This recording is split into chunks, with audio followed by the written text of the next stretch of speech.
Salut à toi fan de crypto-monnaie ou investisseur avisé. Bienvenue pour cette nouvelle vidéo dans laquelle je vais te parler des croyances qui peut-être t'empêchent d'investir dans l'immobilier, ou tout du moins t'y intéresser. Si les cryptos sont ton premier investissement, c'est une bonne chose. Ça t'a permis de mettre le pied à l'étrier, et pour les autres qui ont déjà investi ailleurs, ça permet de diversifier. Diversifier, c'est la base d'un bon investisseur. Si l'un des investissements ne fonctionne pas, les autres le rattrapent, c'est l'idée. Pour les cryptos, vu le risque, il faut y aller prudemment. Certains gros investisseurs préconisent de ne pas dépasser 5% du total de ces investissements en crypto-monnaie. Cela me semble assez sage. L'investissement en crypto peut très bien fonctionner et t'apporter beaucoup d'argent, mais cela reste très incertain.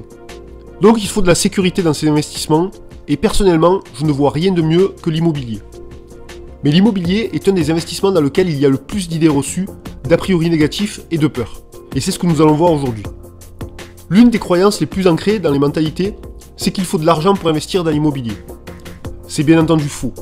Et c'est pour cela que l'immobilier a beaucoup plus d'avantages que tous les autres investissements, notamment la bourse et l'or. Si tu veux investir en bourse, il te faut de l'argent. Tu ne pourras pas emprunter pour investir en bourse alors que tu le pourras pour l'immobilier. C'est ça la grande force de l'immobilier, le fameux effet de levier grâce au crédit. Tu utilises l'argent de la banque pour acheter un bien et c'est le locataire qui va rembourser le prêt. On n'arrive certes pas souvent à ce que tout s'autofinance, mais beaucoup de solutions existent si l'on veut vraiment. Après, même si on y met un peu de sa poche, ça sera quand même mieux que de tout payer.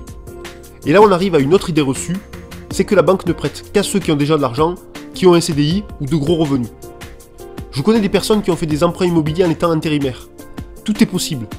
Mais bien sûr, il te faudra montrer patte blanche, présenter un projet solide et avoir des comptes bien propres, sans découvert et avec un peu d'épargne. Si tu es un panier percé et que tu finis dans le rouge tous les mois, même avec un CDI, la banque ne te prêtera rien. Il faut être clean dans la gestion de ses comptes pour mettre toutes les chances de son côté. Une autre croyance pour l'immobilier locatif, c'est qu'il faut être propriétaire de sa résidence principale pour acheter. Ce n'est pas une obligation, ça peut être un plus, mais pas toujours. Là aussi, ça va dépendre de pas mal de paramètres, mais en aucun cas ce n'est une obligation. Une autre idée reçue que l'on m'a donnée en exemple, le fameux 33% du taux d'endettement à ne pas dépasser. Ça c'est une belle légende urbaine. En fait, j'exagère un peu. Ça existe bien, mais les banques font ce qu'elles veulent et ne regardent pas que ça. J'ai dans mes connaissances quelqu'un qui a un taux d'endettement de plus de 42% et la banque le suit sans problème. Je dirais que celui-ci est symbolique. Après, il y a encore beaucoup d'autres idées reçues. Je pourrais te donner pêle-mêle les locataires qui ne paient pas le loyer, la gestion qui est trop compliquée, le fait que tout est trop cher. Franchement, tout ça est anecdotique et en général, c'est utilisé par ceux qui veulent se convaincre qu'ils font le bon choix en n'investissant pas. Je sais que franchir le pas n'est pas facile parce qu'on s'endette sur de grosses sommes. Mais le plus dur, c'est le premier. De plus, aujourd'hui, il est facile de se renseigner, se documenter ou se former pour l'immobilier. Même si on n'aime pas lire, il y a beaucoup de vidéos sur YouTube qui donnent de bons conseils. Aujourd'hui, je voulais surtout tordre le cou à ces croyances ou idées reçues qui nous empêchent parfois d'avancer. Fais en fonction de ta situation, mais ne t'arrête pas sur des a priori. Ne te limite pas aux cryptos. Vois plus grand, vois plus loin. Je sais que parfois ce discours sonne creux pour certains, je le vois autour de moi. Cette vidéo n'a pas pour but de t'inciter absolument à investir dans l'immobilier, comme mes vidéos sur les cryptos n'ont pas pour but de t'inciter à investir dans les cryptos.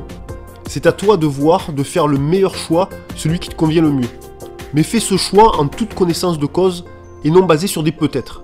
Les cartes sont entre tes mains. Et je finirai avec cette citation, ne remets à demain que ce qui n'est pas possible aujourd'hui. Bon, plus facile à dire qu'à faire, je dois dire. Voilà pour cette vidéo d'introduction à l'investissement immobilier, en espérant que ça t'a plu. Lâche un petit like si c'est le cas, n'hésite pas à me dire ce que tu en penses en commentaire, à me poser des questions ou ce que tu voudrais que j'aborde dans les prochaines vidéos sur ce sujet. Merci de m'avoir suivi et à bientôt pour une prochaine vidéo. A bientôt, ciao ciao.